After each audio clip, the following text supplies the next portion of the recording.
Friends, आज हम सीखने वाले पार्ट एंड सीपीएम चैप्टर का वेरी इंपॉर्टेंट सम और ये लेक्चर बीकॉम सेम 2 और एमकॉम सेम 2 दोनों लोगों के लिए काफ़ी हेल्पफुल है।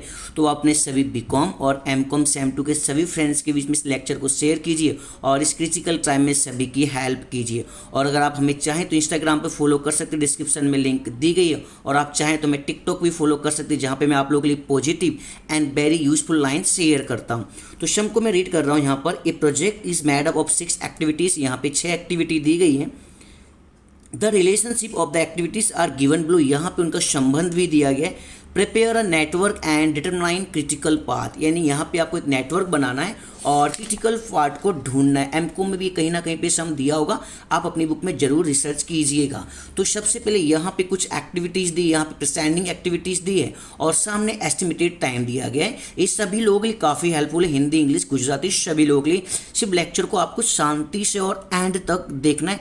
100% आपका कंसेप्ट क्लियर हो चुका होगा, बिकॉज जो पहले भी सम नहीं सिखाया गया था। अब यहाँ पे आपको ए के सामने डैश दिखाई दे रहा है, दैट मीन्स ए से पहले कोई एक्टिविटी नहीं हुई है और बी से पहले ए हुआ है। तो मैं यहाँ पे सिंपली हिंदी में राइट करके दे देता हूँ, जिससे आपका कंसेप्ट और भी क्लियर हो सके। मैं यहाँ पे लिख देता हूँ से पहले, दैट मीन जिससे आपको याद रहे हुए कि ए से पहले कोई भी एक्टिविटी नहीं हुई। तो सबसे पहले हमें नेटवर्क बनाना होगा। कैसे बनाना होगा? आप सबसे पहले अपने मन से 1 से 2 राइट कीजिए, जहाँ पे कंसेप्ट के यहाँ पे टच होना चाहिए। ए से पहले कोई एक्टिविटी नहीं थी, इसलिए मैंने यहाँ पे राइट कर दिया ए। और आई होप आप समझ गए, ए से पहले आपको यहाँ पे कोई एक्टिविटी नहीं दिखाई दे रही होगी। देन आगे चलते यहाँ पे क्या लिखा है? बी से पहले एक एक्टिविटी हुई है। कौन सी हुई है? ए, यानी कि बी से पहले क्या आना चाहिए? ए आना चाहिए। तो मैं यहाँ पर देखिए राइट कर देता हूँ इस तरीके से, और यहाँ पे 3 को मैंने एज्यूम कर लिया। इधर क्या लिखूंगा आप समझ गए हैं, बी लिखना पड़ेगा, बिकॉज ऑफ बी से पहले कौन सी एक्टिविटी आ गई? ए आ गई। आई होप आपका कंसेप्ट क्लियर हो रहा होगा। आगे चलते हैं।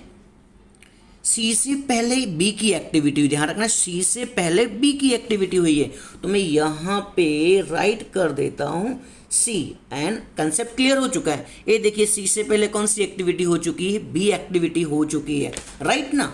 आगे चलते हैं, फिर क्या लिखा है? और डी से पहले कोई भी एक्टिविटी नहीं हुई है।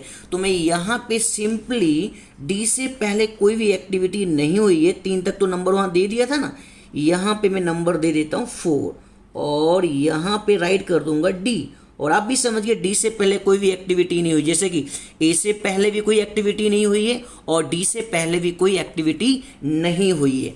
आगे चलते और आपका कंसेप्ट पूरा क्लियर हो जाएगा। अब यहाँ पे आपको दिखाई दे रहा है ई से पहले डी की एक्टिविटी हुई, ध्यान रखना ई से पहले डी की एक्टिविटी हुई है। तो मैं इधर क्या कर देता हूं, इसे यहां पे टच कर देता हूं, यहां पे राइट कर देता हूं, 5 नंबर दे देता हूं और इधर लिख देता हूं ई लिख देता हूं। तो ई से पहले कौन सी एक्टिविटी हो चुकी है? डी एक्टिविटी हो चुकी है, राइट ना। And last one concept clear कर देते हैं। एफ से पहले 2 एक्टिविटी हुई, सी भी हुई है और ई भी हुई है। तो मैं यहाँ पे सिंपली राइट कर देता हूँ 6। अगर आपको एक बार में समझ में नहीं आया, पोज करके फिर से देखिएगा। देखो एफ से पहले सी भी एक्टिविटी हो चुकी है और एफ से पहले ई एक्टिविटी भी हो चुकी है। आई होप यहाँ पे मैंने क्रिटिकल पाथ किस तरीके से बनाया आप समझ गए होंगे। अब हमें सभी का एस्टिमेटेड टाइम लिख देना है। ए का एस्टिमेटेड टाइम कितना है? 2। बी का कितना है? 3। तो आप ए के सामने राइट कीजिए 2 एंड बी के सामने राइट कीजिए 3। देन आगे चलते यहाँ पर सी का टाइम कितना है? 4। डी का टाइम कितना है? 5। तो आप सी के सामने लिखिए 4 एंड डी के सामने आप राइट कीजिए 5। आई होप आपका कंसेप्ट क्लियर हो रहा होगा। एंड ई की टाइम कितना दिया? ई का एस्टिमेटेड टाइम 2 और एफ का कितना है? 5। तो ई के सामने आप राइट कीजिए 2 और एफ के सामने राइट कीजिए 5। और यहाँ से आपका नेटवर्क रेडी हो चुका है।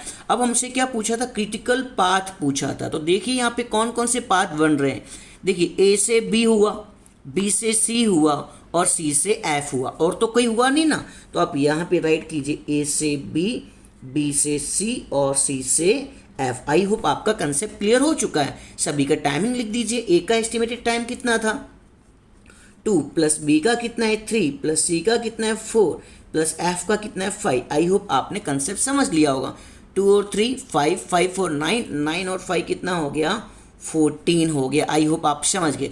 सेकेंड हमारा पाथ कौन सा बन रहा है? ध्यान से देखिएगा। देखिए डी से ई और ई से एफ, और तो कोई नहीं बन रहा है ना, डी से ई और ई से एफ, तो आप यहाँ पे राइट कीजिए डी ई और एफ। अब इनका भी टाइमिंग लिख दीजिए, डी का टाइम कितना था 5, ई का एस्टिमेटेड टाइम कितना है 2, एंड फाइनली एफ का कितना है 5, 5 to 7 + 5 कितना हो चुका है 12 हो चुका है। अब इसके अलावा हमारे पास और तो कोई पाथ नहीं थे और यहाँ से आपका टाइम क्लियर हो चुका है। अब यहाँ पे जो सम के अंदर टाइम की बात की, इसलिए इसका आंसर हम किस में लिखेंगे, डैश में लिखेंगे। और आप लोग भी जानते हैं जो टाइमिंग हाईएस्ट होता है वही हमारा आंसर होता है। तो हाईएस्ट टाइम कितना है 14 डेज। तो आई होप आपका कंसेप्ट क्लियर हो चुका होगा। आप हमें चाहें तो इंस्टाग्राम और टिकटॉक दोनों पे फॉलो कर सकते हैं, लिंक आपके सामने दिखाई दे रही। बीकॉम सेम 2 एमकॉम सेम 2 सभी के लिए काफ़ी हेल्पफुल है। और भी कोई लेक्चर चाहिए तो आप कमेंट बॉक्स में जरूर राइट कीजिएगा। और हमारे सभी लेक्चर आप लोग के लिए कितने हेल्पफुल और इस क्रिटिकल टाइम में कमेंट करके जरूर बताइएगा। मिलते हैं नेक्स्ट लेक्चर में। Thank you very much.